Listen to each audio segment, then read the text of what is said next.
મિત્રો, ભારત માતા કી જય, વંદે માતરમ. આજે ફરીથી આપણી ચેનલમાં આપની સમક્ષ રજૂ થયો છું અને એવા સળગતા મુદ્દાઓ સાથે કે જે પ્રજાને સીધા ટચ કરે છે. એક મુદ્દો એવો છે કે કપરાડા નાસિક હાઈવે પર હાઈવેની બહાર ચોમાસાનું પાણી ભરાઈ રહેતા ત્યાં સળિયા બહાર આવી ગયા છે. એટલે હવે સળિયા બહાર આવી જવા, આરસીસીનો રોડ હોય, બ્રિજ હોય, તેમાં તો સમજી લો શું પરિસ્થિતિ થાય. એટલે માનું છું કે સરકાર જલ્દી જાગે એવી આપણે વાત કરી શકીએ. પણ કપરાડા નાસિક હાઈવે પર સળિયાઓ બહાર આવી જતા અકસ્માતની ભીતિ સમજો. અને બીજી વાત હવે એવી છે કે ગુજરાતમાં અને દેશમાં આપણે યાત્રિકોની સુવિધા માટે રેલવેમાં એક સિસ્ટમ લગાડવામાં આવી છે કે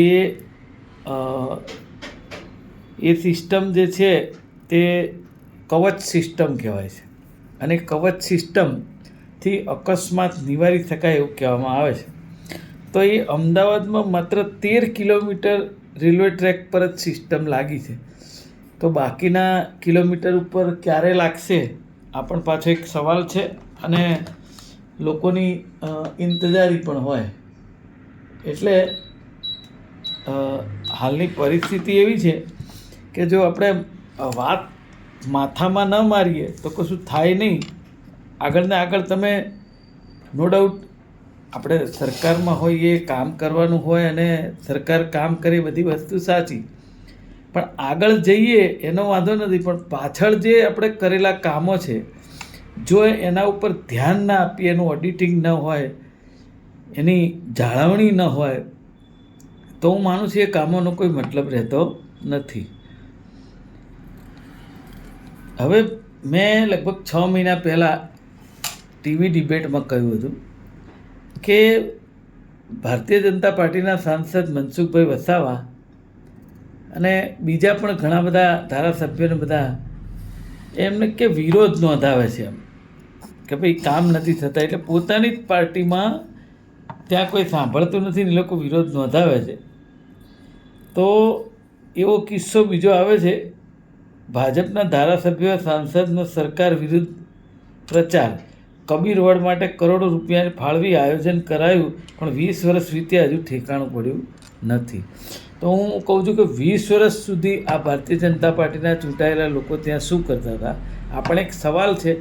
અને આ એક જાતનો એક સ્ટ્રેટેજી છે કે કામો નથી થયા એટલે ભારતીય જનતા પાર્ટીના જ જે ધારાસભ્ય સાંસદ સભ્યો આવી વાત કરે એટલે પ્રજામાં એવું થાય કે ભાઈ કામ નથી થયા પણ ચૂંટાયેલા લોકોએ અવાજ ઉપાડ્યો છે. એક હવે ચૂંટણીઓ આવે એટલે એક માનસિકતા પ્રજામાં બેસાડવાનું કામ ચાલુ થયું છે, દરેકે સમજવું પડે.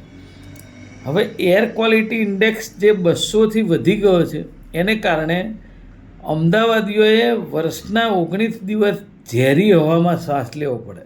બોલો, હવે આ વાત છે પ્રદૂષણના પ્રમાણમાં સતત વધારો અને છતાં ગુજરાતમાં માત્ર 82 એર ક્વોલિટી મોનિટરિંગ સ્ટેશન છે, અન્ય રાજ્યોથી ઓછા. તો પછી અમદાવાદને આપણે નંબર 1 આપીએ છીએ સ્માર્ટ સિટી તરીકે, તો આ એની અંદર રહેવાવાળાને આ ઝેરી હવા લેવાની એટલે એને સ્માર્ટ સિટી કહેવાય. તો જે કંઈ કરવું પડતું એ તાત્કાલિક કરવું જોઈએ. અને બીજી વાત એવી છે, જગતનો તાત ખેડૂત. એની જે વાત છે એમાં એવું છે કે ગુજરાતમાં બટાકાનું ઉત્પાદન છેલ્લા 10 વર્ષમાં 12 લાખ મેટ્રિક ટન વધ્યું, પણ ખેડૂતો ઠેરના ઠેર.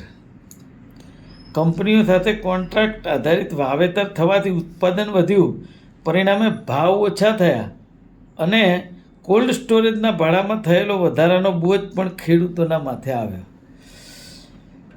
એટલે ખાસ તો આમ તો ખેડૂતોને કહેવાનું કે અલગ અલગ પાકો લેવા જોઈએ. માત્ર બટેકાથી જ ખેતી થાય તો કદાચ એમને પણ નુકસાન આવનારા સમયમાં જાય. એના કરતાં દરેક પાક લેવા જોઈએ, કારણ કે સરકારના ભરોસે બેસી રહેવાથી હું માનું છું કોઈ એવું ઓથેન્ટિક વસ્તુ ખેડૂત માટે થઈ જાય એવું હું ક્યાંય માનતો નથી. જે ખેડૂતની બમણી આવકની વાત હતી એ આજે પણ ત્યાં જ છે. 70 લાખના ખર્ચે મૂકેલા 7 હેલ્થ એટીએમ રોજ માંડ 21 લોકો ટેસ્ટ કરાવે છે અને મોંઘી ટેસ્ટ કીટ છતાં રિપોર્ટ ચોક્કસ હોતો નથી. આ કેવી વાત થઈ? આ છેલ્લી વાત છે મારી, કે જે શૈક્ષણિક જે વિભાગ છે એની અંદર જે સ્માર્ટ સ્કૂલો બનાવવામાં આવી છે તેની અંદર લોકો ભણવા કેમ ના જાય કે એનું ટીચિંગ અને એનું પરિણામ નબળું હોવાના કારણે. એવી જ વાત આ છે કે સાહેબ 70 લાખના ખર્ચે આ કીટ મૂકી હોય ને એનો જો રિપોર્ટ નબળો અથવા તો અસરકારક ન આવતો હોય, ચોક્કસ ન હોય, તો માનવીને પોતાના શરીરનો ક્યારેક ભોગ આપવો પડે. તો આવા અર્બન હેલ્થ સેન્ટરનો શું મતલબ? આ સવાલ છે. વિચારજો તમે, કહીશ હું આપણી ચેનલમાં. જય વિશ્વકર્મા, જય ભારત માતા કી જય.